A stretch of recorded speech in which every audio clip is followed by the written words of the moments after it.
Hello and welcome back to HardReset.Info. In this video, I will tell you how to take photos via voice commands on Samsung S25. Let's begin.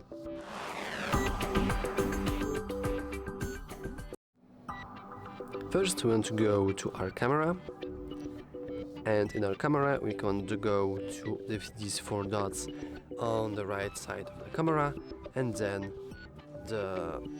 set the icon of the settings.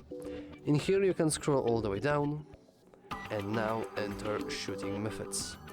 You want to basically make sure that your voice commands are enabled, and as we can read right now, we can take pictures by saying smile, cheese, capture or shoot, or record videos by saying record video. So we can now go here. For example, I will make maybe a photo of this, and let's go with cheese. And as you could see, we have successfully made a nice photo of our plants without pressing the shutter button, which is really cool, you know, to use the voice commands in order to take your photos.